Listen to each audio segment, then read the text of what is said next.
This is the Rebel Scum podcast. Available in video on YouTube and audio wherever you listen to your podcasts. Every week, Brock and James talk the latest rumors, news, and theories from a galaxy far away.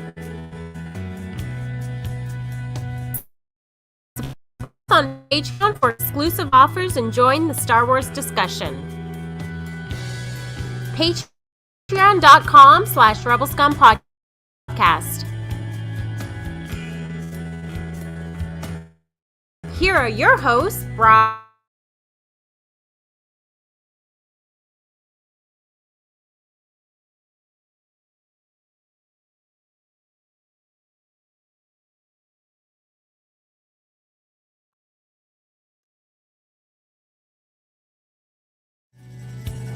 This is the Rebel podcast.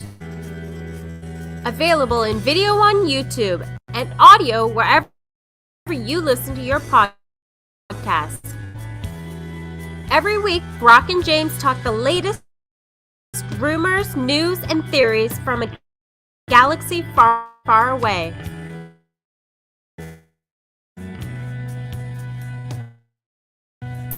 Support us on for exclusive offers and join the Star Wars discussion. Patreon.com/RebelScumPodcast. Here are your hosts, Brock and James.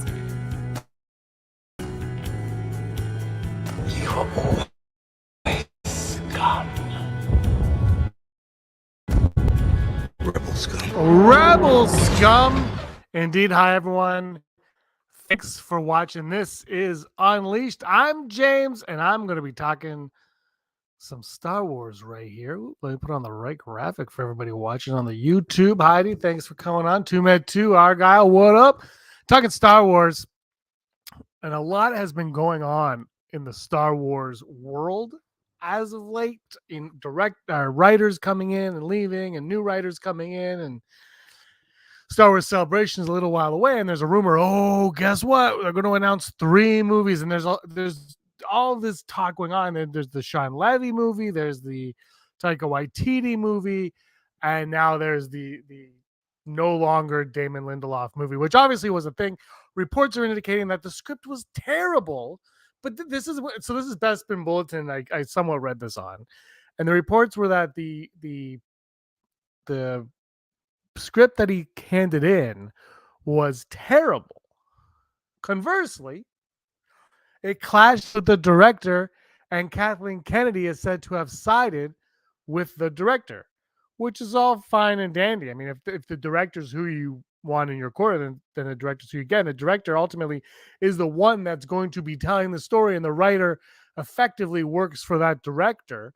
And if the direction is not in where the director wants to take it, then what's the point? And the reason why I'm going to talk about what I'm talking about now is it's the frustration of what is Star Wars. It's a question that I continuously ask. It's a question that I don't think there is a definitive answer to, other than George Lucas. It's George Lucas's baby. Other than that, I don't really know if anybody knows what Star Wars is. And let's talk about the main issue at hand of this whole thing. Is that George Lucas had an idea, and he made that idea, and then obviously he bought the toy rights and blah, blah, blah, blah, blah, blah. But then Disney purchases it, and Disney is a corporation, right? They are a company. They have partners, they have stockholders, and people they need to appease, and they need to make money and continuously make money.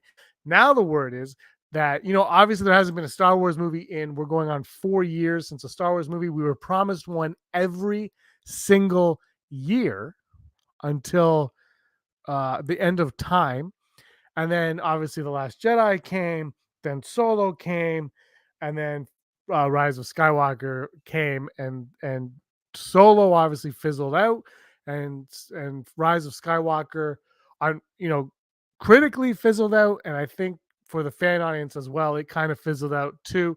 Star Wars is about what happens in the stars. Yes, it is, Heidi. And so I think the problem is those movies didn't. I mean, look, Rise of Skywalker still made $1 billion. The Last Jedi still made $1 billion. And I see people still like Ryan Johnson's trilogy, Ryan Johnson's trilogy. I'll say, and I've said this before on the show, and I'll say it again. Ryan Johnson, first off, does not need Star Wars anymore. Like, he does not flat out need Star Wars. He has his Knives Out. And because of that, he's an Academy Award nominated writer. He can do whatever the heck he wants now. He doesn't need Star Wars. And Star Wars, I said it. I said Star Wars doesn't need him, but I'm kind of feeling like maybe it does. The one benefit, even if you hated The Last Jedi, I think even the people that hated The Last Jedi, they might not be too into the idea of Ryan Johnson getting more Star Wars. But the one thing you can't argue against is the fact that if he was given a trilogy, there would be some kind of plan there, right? There would be an idea of this is what these movies are about, which is, I think, the Star Wars films need. And this is why I am concerned. And I'm saying this as like a, as a fun fan. I'm not trying to like stir the pot. I mean, the title of this video is stirring the pot, but I'm not really trying to stir any pots or anything. Like, I have faith that we're going to get what we get. But here, and it's only Star Wars. It's not life and death. Like, this is just for fun. But the concern that I have going with the Star Wars movie coming out now is that it's just being made to make it again, right? And you, and there's word now that they've canceled the Willow show. They canceled pre-production on the supposed Indiana Jones show, whatever that was going to be. And why did they do that? To focus on, they want Lucasfilm to focus on Star Wars. Okay. The thing, like, you can focus on Star Wars all you want, but if they're going to force them to have this deadline of 2025, why? For me, I think it's thriving on. I mean, it's not, obviously. I guess the ratings of the Mandalorian season 3 are not ideal, and Andor was obviously low as well. But Andor was fantastic. I think people are going to come around and binge watch these shows. Like, it's going to be afterwards. I know they want the weekly, but I think people are just paying for this service anyway. I think Disney Plus has been around now for 4 years. We're going on 4 or 5 years. They've been around. I think the people that they've got. There's not going to be a lot of new subscribers coming, right? They are what they are at this point. There will be new ones, but you know what I mean. They are what they are. I think you let them do what they're doing there. I think theatrical, though, is what they're doing on TV is what they should be doing theatrically as well. But theatrically has to be bigger stakes, bigger plays. And Heidi says, "Are you going to say the man who created Lost didn't have a plan for Star Wars?" True story. I have seen one or 2 episodes of Lost. The first episode of Lost I ever saw was the series finale, and 100% biggest truth I can tell you is that I thought it made complete sense. Having never seen or knew anything about Lost, I thought the finale made a lot of sense. Anyway, not that I liked that. And then I think I watched the first episode like a few years later, and I said, I'm not really interested. So I didn't watch it. And all that aside, they want to force a movie on us, but nobody's thinking about why they want to force a movie on us, right? They're like, Damon Lindelof didn't work. So what, like, if his script was so bad, what was the script? Because what it seems like is like with Rogue Squadron, which might have been a great movie. Who knows? But to me, it's like you got Rogue Squadron in the theater. Why is that in the theater? What is separating that from The Mandalorian, aside from budget? The scope, right? And I'm not saying it has to be world ending. Empire Strikes Back, the galaxy is not really at stake in Empire Strikes Back. Han is at stake, and Luke training. Like, that's what it is. It's a small, like, the first 2 Star Wars, and look, Return of the Jedi is the greatest movie ever made, but the first 2 Star Wars movies are so small at the scale, like so tiny. Save a princess, or save a princess, find it, or go to a princess, and then whatever. That's the first movie. It's the Mario Brothers. You get the princess on Alderaan. Oh, Alderaan's blown up. We're on Death Star. Okay, let's get off this Death Star. All right. Then you get off the Death Star, and then let's blow up the Death Star. Okay.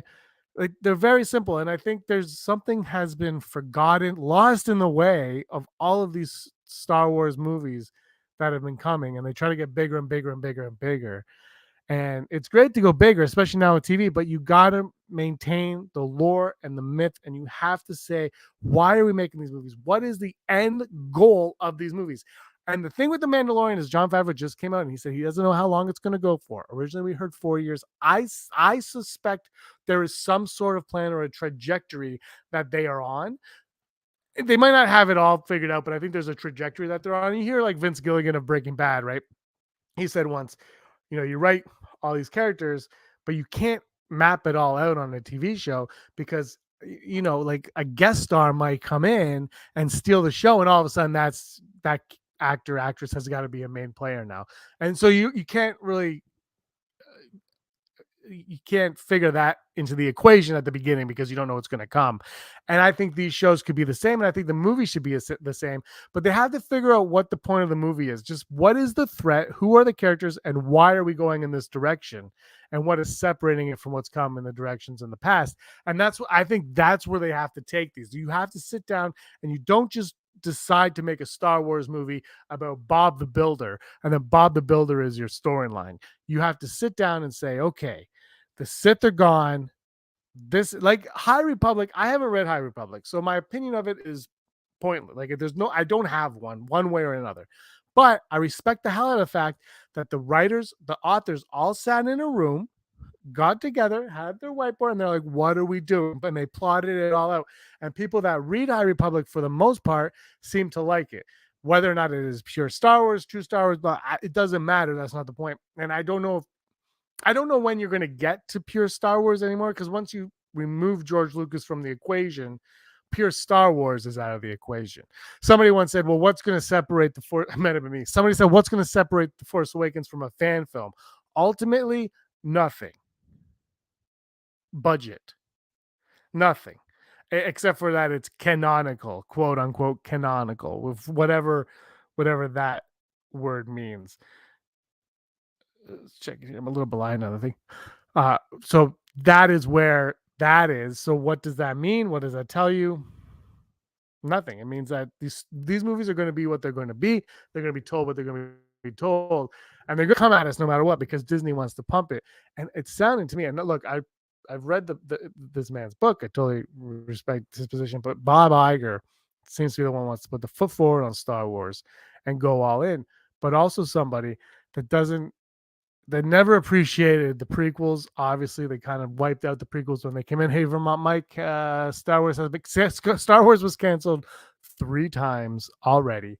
Tonight, if we check the board, Kathleen Kennedy just got poop canned out of here. She's fired. No, we're just talking about the idea that, and the reason why I put down it's going to be terrible or suck is just because if the and I'm hoping it won't be, obviously. And I feel like someone like Taika Waititi or Sean Levy or I don't the director they have for this new one. The idea is I feel like the fact that they have these 3 movies, if they do announce 3 movies, let's say, whether or not that's true or not, I don't know. But let's say they announce these 3 movies. First of all, I don't believe you. Secondly, what are the movies? Are they 3 separate movies, or in the same? Are they in the same story? I mean, I know it's Star Wars, and for me, it's the one thing with Bob Iger that I go back is it's starting to treat Star Wars closer to Marvel than it needs to be. Star Wars is more Lawrence than it is Marvel, and it doesn't work when it's Marvel. It's working as Marvel and playing more. But I think Star Wars needs to be treated a little more like Lord of the Rings, a little bit more like lore, like an adventure, like what is going on? What is all this? Whereas Marvel is like, here's a character, here's a character, here's a character. They're going on. They're all fun. They're all great, whatever. But now here's their big team up. Star Wars isn't like that. Star Wars started with the team up. And A New Hope, that was the team. It started with your team up. So then you kind of have to deconstruct the DC movies, and that doesn't always work. I figure it's stuck on, or maybe not. Disney is stuck on the MCU. We got to make it like Marvel because Marvel is succeeding. But again, that's not what you want. And in a world where everyone is going to the theater for Marvel, Avatar, what do we got? Marvel, Avatar, Star Wars, and John Wick. Maybe they should stick to a Star Wars John Wick and just have a Jedi whose little pet Wookiee gets murdered, and they go on a rampage. I've never seen a John Wick, by the way. I hear they're great, but I've never had the luxury of sitting down and watching a Jonathan Wick movie. But I hear they're great. But you look at the movies that are big in the box office. DC might get there eventually, but right now those are the big ones. And they own Marvel and they own Avatar. And Star Wars should probably be treated more like Avatar than it should be. that, and I don't think they should concern themselves with a movie every year. I think the every 3-year model that George Lucas had was great. If you want to, I mean, you could sprinkle in the spin-offs like they used to in there, but I'm not really quite sure what the point of that would be in this day and age where you have Disney Plus. You have Disney Plus, so why are you throwing in the spin-offs? Like Rogue One is, I think a lot of people love Rogue One. I think a lot of people like Solo, but Rogue One more so. But today, would that, like, why would you put that in the theater? That should be a series on Disney Plus. I mean, it is. It's Andor. I mean, you put that on Disney Plus now. And so what that leaves for the fat question, what do you put in the theater? And I don't think they know. And I think that's the biggest problem with Star Wars is what has Sean Levy pitched? What has J.D. who's no longer around, but J.D. Dillard pitched? What did Josh Trank was Boba Fett? What did Damon Lindelof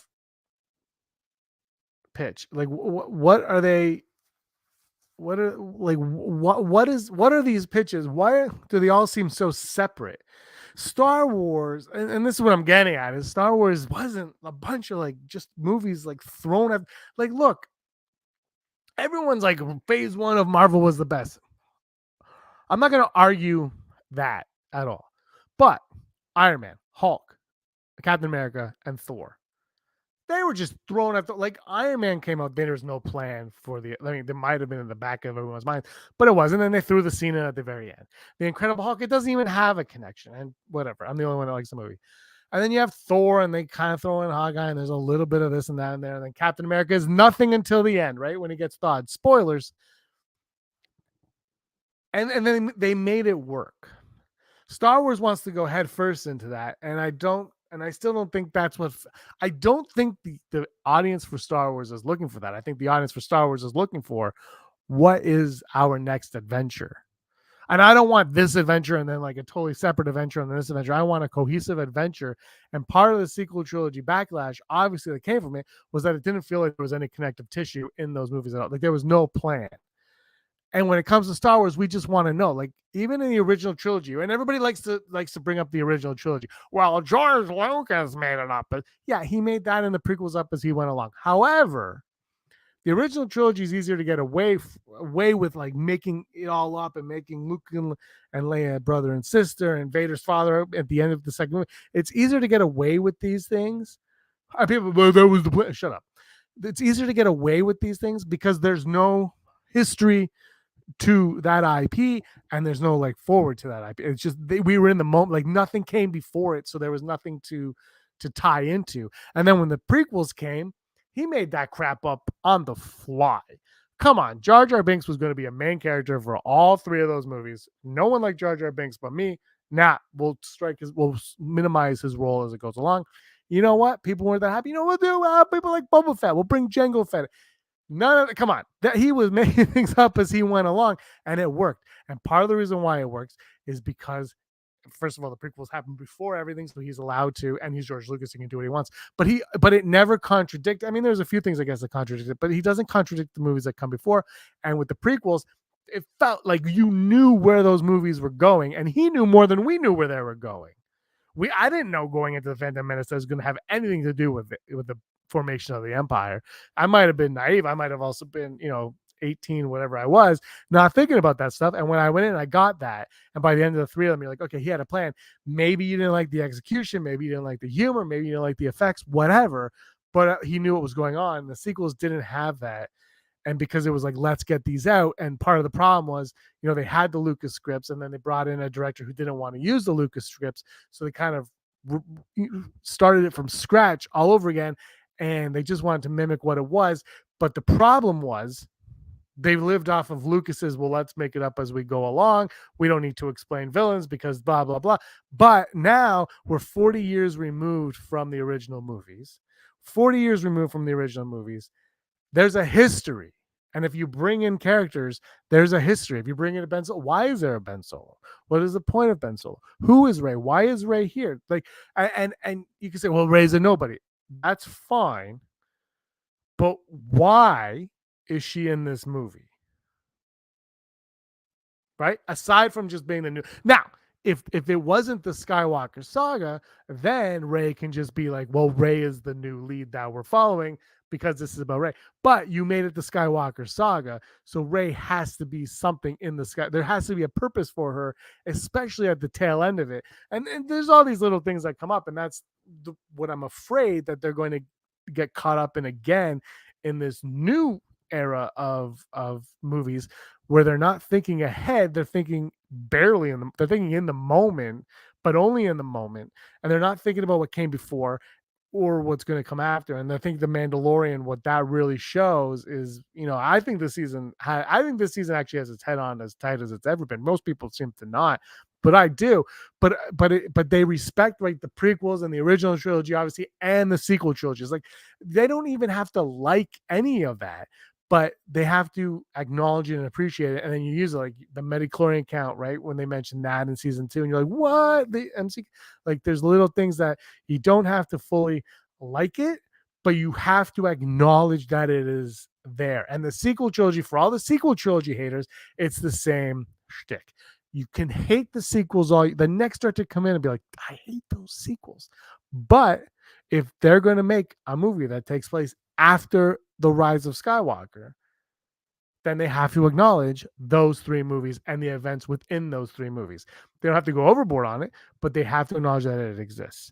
And that's where these movies are. And that's why I have this funny feeling that it might not be terrible. It might be a fun movie, but it might not be for the betterness of Star Wars, which is how, anyway, that's how I feel. Let's look at the chat for a second. All kidding aside, this is Heidi just says, I read A New Hope was a mess and that Lucas's ex-wife saved it through editing. Yes, Heidi, I've read that as well. But again, that's the very first movie, right?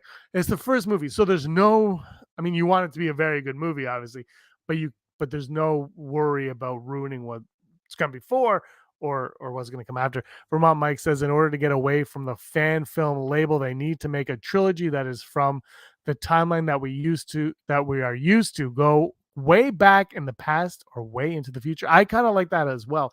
I think that's one thing, High Republic, again, I haven't delved into that yet, but I like that they went 200 years in the past. I love it. So for me, like the Mandalorian stuff, I like the time that it's in, but I think the next film, why not make it like episode 50? Just episode 50, we're 150 years in the future, whatever, and go off and do that. And then you can go back in time and fill in the gaps anytime you want. But I agree with you. They need to make a trilogy, but they need to make one movie. And the first movie needs to be really good, and it needs to be almost a standalone. And it has to be a standalone in the way that A New Hope was a standalone, where that movie has a beginning, a middle, and the end, but Vader gets away, right?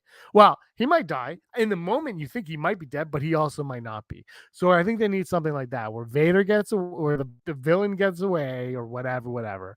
But you have to feel almost like a complete film. Or you do Lord of the Rings style and you shoot all 3 movies at once. But I don't know if you need to do that with Star Wars. I'm still kind of of the mind that I'm into the 3-year gap in the Star Wars films. I'm probably in the wrong year, but sometimes it was nice.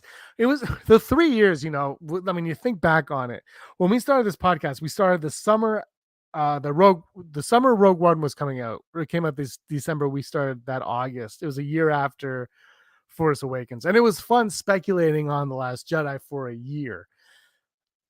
2 years. Sorry, 2 years. And 2 years that's nice too. It was a nice, we had Rogue One in between, and then we kind of, like Solo kind of screwed up like a couple months, but it was nice. Like Rogue One was a nice kind of like stop filler, polyfilla in the middle there leading into that. That was nice, but it was nice to have a 2-year gap where we could talk about the Last Jedi, like what's episode 8 going to be? Well, Ryan Johnson did Looper, and Looper's phenomenal. Yeah, Looper's the best movie. You can't screw this up. Everyone's going to we have video. You can go back.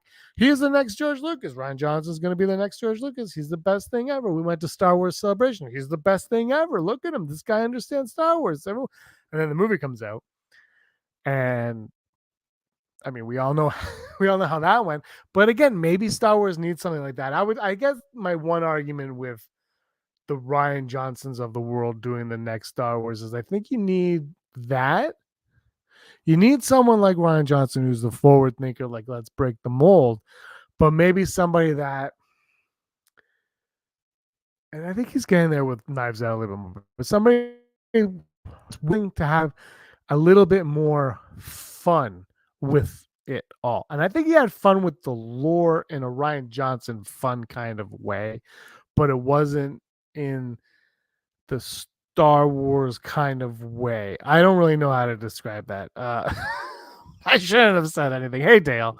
Let's go back to the chat. I don't know. Jane Foster looks a lot like Padme. Interesting, Heidi. Originally, it was going to be revealed that Maul was Grievous. Interesting. I know that there was I remember being in college, and one of the rumors about Attack of the Clones was the villain of that movie. It wasn't Attack of the Clones yet. It was episode 2. And the villain of that movie was going to be a blue Darth Maul. I remember that was a thing. Heidi says, if you've read the comic, The Star Wars, which was based on Lucas' original screenplay, it was a lot closer to The Phantom Menace as opposed to A New Hope. I believe that. Because that's, this is where his mind was. And I'm someone, I love the prequels and I love George Lucas's ideas. And I would love to read what his sequels were going to be. I heard it was going to be like Darth Maul was going to be a bad guy and blah, blah, blah. And I'm not even saying that those movies will be better. I just want to know. I just want to look at it like Splinter of the Mind's Eye. Like, just let me see what might have been. And you can read the Duel of the Fates script, but I don't think you should ever compare the Duel of the Fates script to the Rise of Skywalker movie, because you just don't know how that would have turned out. I mean, I have seen Jurassic World and Jurassic World Dominion, and even that Fallen Kingdom, is a Fallen Kingdom, the second one. Trevorrow wrote that. I've seen those 3 movies.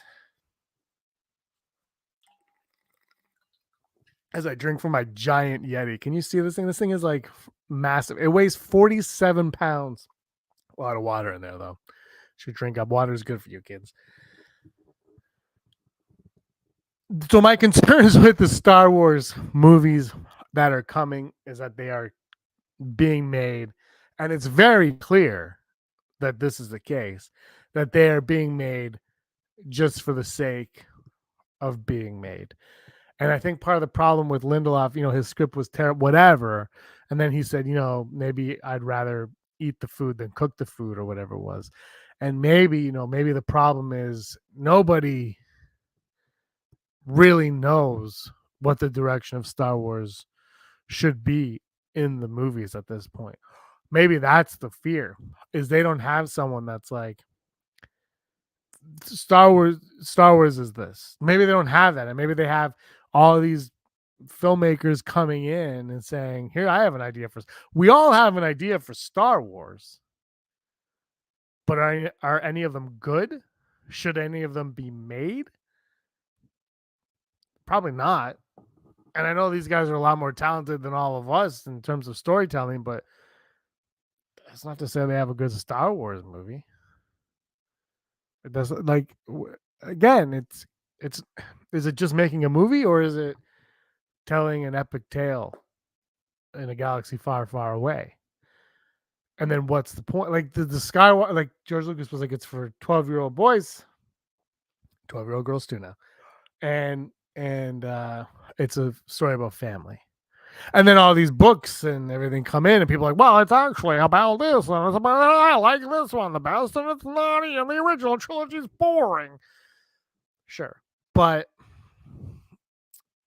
you got to figure that out. You have to figure out why you're making these movies, and you can't just make it because Disney and the shareholders said you got to make another movie. I mean, that's why you have to make it. Other, your job's on the line, but you have to have, I get, like Favreau coming in with that, and then even if whatever the story is, if it was Kathleen Kennedy saying you got to meet up with Dave Filoni and make this work, something like that has to happen for the films, right?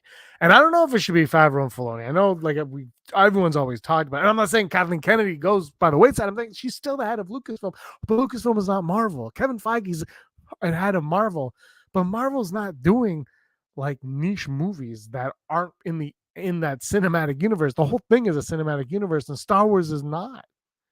I mean, again, but and then when they make it that in the Book of Boba Fett with Grogu, then people get mad. So no one knows You don't know how to appease fans, and you can't try to appease them. Ryan Johnson was right on that. You can't try to appease fans. You could try not to piss them off and maybe not, put a line down the middle and separate the fans and whatnot. But you can't appease them. People are always going to be mad. There's some people are going to like it. People aren't going to like it. You just want to feel like you're putting your best foot forward in what you're doing. But what are you doing? What are you doing? And I think, you know what? This is how I'm going to phrase it. Sean Levy, very talented. I've been a fan of his since Big Fella. Big fan. I own Pink Panther. So you have very talented.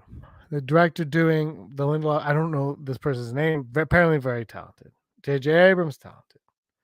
Gareth Edwards, sure. Who else? Ryan Johnson, talented. Who did Solo? Ron Howard, talented, and before the Lord and Miller, talented. Everyone's they're all coming in talented, but they're all coming in like Marvel movies, like a director for hire. And if you're gonna have a director for hire, then you need someone that has the plot of all the movies out. And then you have to have an organized writer's room to write all the movies out. They can't just be one-off films all the time. Once in a while, sure, but there has to be a cohesiveness onto what these Star Wars movies are and a purpose for what these Star Wars movies are. And until they figure that out, I worry that the next movie we get in the theater is just going to be one that is going to be met. And look, I like The Rise of Skywalker, and The Last Jedi, but I recognize when The Rise of Skywalker ended, it's like, all right, that's what they did. Okay. I mean, like I said, I actually enjoy the movie. I've seen it. I watched it on TV. No, watch it on streaming. It was showed up because I own it. It showed up on like a recently watched, and it wasn't. It was like 10 months ago. And I just was like, okay, let's watch it. And I started watching. I'm like, this is fun. Right? It's fun. But I think ultimately it needs to be something a little bit more than that. And there needs to be an idea behind all these movies. And don't handcuff yourself to this saga. Just let them do it. But I think they need to have it planned out. And whether you go like James Gunn and do like, here's the next 10 years of Star Wars movies planned out, you could do that or not, I guess. So anyway, that's where I am. Like, plan out the trajectory of your stories. You don't have to write maybe the full, have a treatment. Like George Lucas said, he had that like big treatment, right? So have your treatment for your movies. Go on, and then hire the directors you want to come in to do it as they come, or hire one person just to do it. And I think the way Favreau is handling the TV side is brilliant. He's directed one episode in 3 seasons. He has a team. He has a strong team of directors working with him that seem to love working with him and in that world. And I think what they should do is emulate that for the big screen, right? Have somebody, the brain trust of it, and then sprinkle in everything you need in between. They already have the formula, the blueprint. They own the blueprint for how to have successful Star Wars movies. But for some reason, and I don't know what it is because I'm not in that room, but for some reason, they're just not getting there. They have the blueprint. Whether you like Mandalorian or not, it's working. Mandalorian, Obi-Wan Kenobi, Book of Boba Fett. Now you have Skeleton Crew and Ahsoka coming. Rangers of the High Republic, or New, whatever the hell it's called, that you could even throw in the mix, even though it's not happening. You could throw that in the mix. They have everything they need. They know how to do it, but they're not executing it in the theatrical level. And it's frustrating to see as a fan, like sitting here, like, okay, like take your time. Don't rush to 2025, even though, that you have to, obviously, because of money reasons. But hire people that want to stay in Star Wars and make Star Wars and love Star Wars, because Star Wars wasn't a corporation. It was George Lucas. Acolyte. Yeah, I didn't say Acolyte, Mike, because Vermont Mike, because it's not in the same. It's like Andor, right? It's not part of that shared universe. But to that point though, it's you have like your head who oversees that the Star Wars universe, and then you can have Dale, help me out with the name of the showrunner for Acolyte. But then you can have her, Leslie Headland. Yeah, that Leslie Headland. I got it. Whatever. You can have her come in and be like, I want to make a Star Wars about this. And if it's good, you say, okay, because we're secure in this, because we have the foundation here that you can go play in the and that part of the sandbox over there, right? And then Terry, whatever, could come in and be like, I want to play in the sandbox, and you're like, fuck, go for it, because we have a solid foundation with the base of the Star Wars films now, which is the Mandalorian universe on TV, right? You have that, and that gives you the freedom to do the other stuff. It gives you the freedom to even do a Book of Boba Fett. I know I'm one of the 7 people that liked it, but it gives you the freedom to do the Book of Boba Fett. And that's what they need in the theater. And they have, like I said, they it's worked on TV. Just emulate that on the big screen. Don't worry about one-offs. Don't worry about hiring the director of the month, which really annoys me. When this is the hot director now, okay, fine, but are they the right director for Star Wars? Everyone likes Star Wars. Everyone wants to make Star Wars. I understand it, but are they right for it? So that's I just want to talk about why I think I don't think it's going to be bad. Why I'm concerned that it could not live up to the Star Wars hype train, because possibly, yeah, Book of Boba Fett was awesome. You're right, Vermont Mike. I'm going to put that on the screen and we're going to let everybody see it. I'm going to make a Book of Boba Fett. I might do a Book of Boba Fett rewatch and just rewatch it while doing a show. Just upset. But it gives you the freedom to do all these when you have a solid foundation, and the movies need that solid foundation, and they had it with the first 6 movies, right?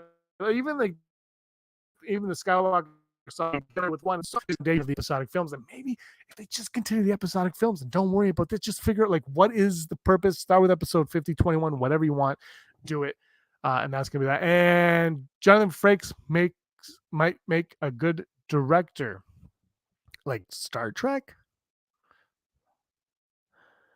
Are you talking about Star Trek? I don't know.